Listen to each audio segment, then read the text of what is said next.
Ciro Gomes sai na frente e é o primeiro presidenciável oficializado para a disputa eleitoral deste ano. Acompanhe reportagem de Brasília, Bruno Pinheiro. O PDT foi o primeiro partido a realizar a convenção. Em decisão unânime, o partido confirmou o nome de Ciro Gomes como candidato à presidência da República, ex-governador do Ceará, e na disputa pela quarta vez ao Planalto, Ciro Gomes já criticou a polarização no país e atacou Lula e Bolsonaro, os dois principais rivais na corrida até agora. Bolsonaro tem imensa culpa em tudo que está acontecendo. Mas ele, deixem que eu lhes pondere, não é apenas causa. É preciso que nós tenhamos humildade para entender que Bolsonaro é também efeito. Ele é efeito de um modelo econômico e de uma escola corrupta de governar. Esse modelo mal acabado de neoliberalismo tropical começou no Brasil há quase 30 anos. Foi camuflando uma crise crônica, lenta e corrosiva durante os 14 anos do PT. Collor preparou a cozinha. Fernando Henrique serviu a mesa e Lula temperou a comida. Dilma, Temer e Bolsonaro apenas requentaram o prato. Todos, absolutamente todos, serviçais dos mesmos patrões. A oficialização do nome do pré-candidato, no entanto, não permite que ele possa pedir voto agora. Isso só poderá ser feito a partir de 16 de agosto, quando começa o período da propaganda eleitoral. Ele não trabalha. A imprensa não chama tanta atenção, mas ele é um grande preguiçoso, não trabalha, não pensa, não executa nenhuma ação em favor do povo brasileiro.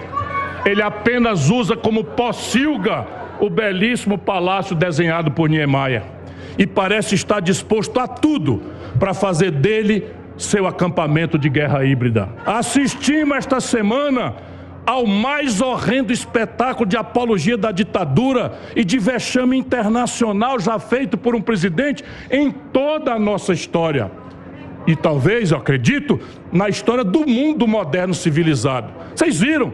O presidente da nossa república chama os embaixadores das potências e nações estrangeiras para esculhambar o nosso país. Além de aprovar a candidatura de Ciro, a convenção também delegou à Comissão Executiva Nacional a prerrogativa de firmar coligações majoritárias e de preencher a vaga vice. Segundo Ciro Gomes, uma mulher deverá ocupar o cargo. Eu estarei na linha de frente dessa luta de defender a democracia, tendo ao meu lado a pessoa que será minha vice e que tenho certeza também trará alegria a vocês e esperança ao Brasil. Vocês conhecerão essa pessoa em poucos dias.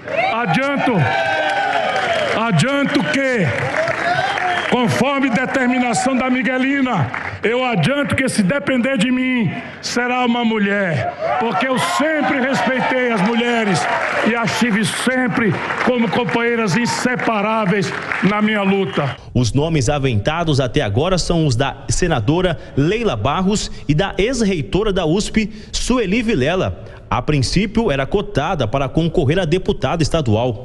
O resultado da escolha deve ser divulgado em 5 de agosto. Ainda questionado sobre um possível segundo turno entre Lula e Bolsonaro, Ciro se manteve otimista. Na hora que o Lula disser, eu vou acabar com a história do Centrão, eu vou lembrar ele, que ele deu ao Centrão as mesmas regalias e privilégios que o Bolsonaro está dando, a mesma turma, a mesma gente. O senhor não respondeu se você não... Eu respondi, eu acredito que eu vou estar no segundo turno, portanto não preciso fazer opção por ninguém. Isso é uma esperteza que me ensinaram para não...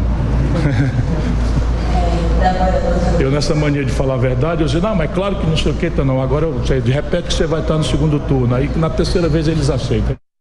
Bom, é a quarta candidatura de Ciro Gomes à presidência da República. Girando os nossos comentaristas, Roberto Mota, ele não tem muito o que fazer. Ele bate nos dois lados, em Lula e no presidente Jair Bolsonaro, mas dificilmente vai sair dos números que ele obtém até agora nas pesquisas, não é, Mota?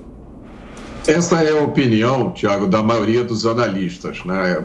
É sempre curioso, sempre interessante ouvir o Ciro Gomes falar. A gente fica na esperança que ele tenha algum daqueles rompantes, né, de sinceridade que ele frequentemente tem, nos quais ele diz coisas importantes, coisas verdadeiras, mas não foi isso que a gente viu agora, né? Ele disse que Bolsonaro é efeito de um modelo corrupto de governar. Aí usou o velho chavão de atribuir a culpa dos males do mundo a um neoliberalismo, né?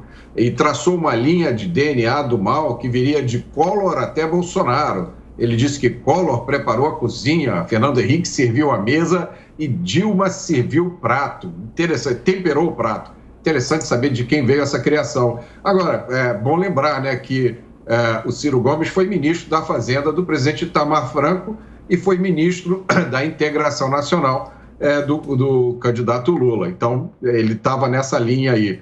Depois o Ciro passou por uma série de críticas duras ao presidente, diz que o presidente não trabalha, não pensa, não executa ação em benefício do povo, usa como pocilga o palácio desenhado por Niemeyer, usa o palácio como local de execução de guerra híbrida. É inevitável pensar de onde é que ele tira essas coisas, né? Disse também que o presidente defende a ditadura, mas não mencionou nenhuma fala do presidente. Eu, por exemplo, não me lembro de nenhuma fala do presidente defendendo ditadura. Pelo contrário, ele tem insistido na defesa da liberdade. Disse que o presidente Bolsonaro chamou os embaixadores para esculhambar o Brasil.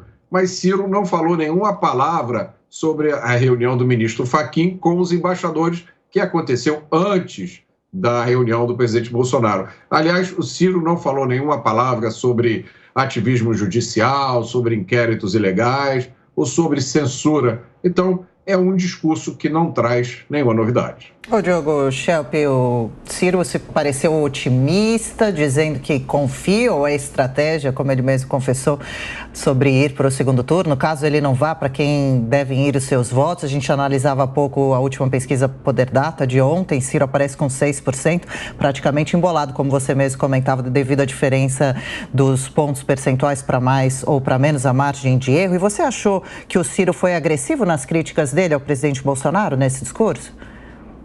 Ele adotou, sim, um tom bastante duro contra o presidente Jair Bolsonaro, muito em coerência com aquilo que ele vem falando já há alguns meses em relação ao presidente Jair Bolsonaro. Ele também fez críticas a Lula, né? Na entrevista que ele concedeu depois, ele disse, por exemplo, que Lula praticava puro fascismo, entre aspas, por fazer aquele jogo de articulação com caciques do MDB na tentativa de sabotar, né, de fazer com que Simone Tebet, a pré-candidata do MDB, desista de sua candidatura. Então ele fez aí críticas tanto a Bolsonaro quanto a Lula, que é a estratégia que ele vem adotando nos últimos meses. Ciro tenta justamente atrair os votos daqueles que não querem nem Lula, nem Bolsonaro para a presidência. O problema é que se você somar todas as intenções de votos dos candidatos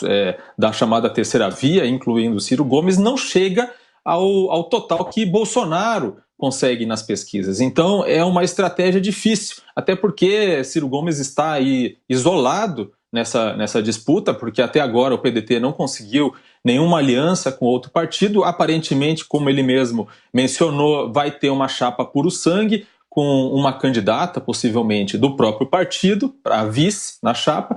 Então, é uma situação realmente bastante difícil. E esse discurso contra o neoliberalismo, contra as políticas econômicas que foram adotadas desde a redemocratização, faz todo mundo colocar uma pulga atrás da orelha em relação a quais são os planos econômicos de Ciro Gomes, porque se for aquele desenvolvimentismo, estatismo que muitas vezes se defendeu no país e que não deram resultado, realmente não é um bom caminho.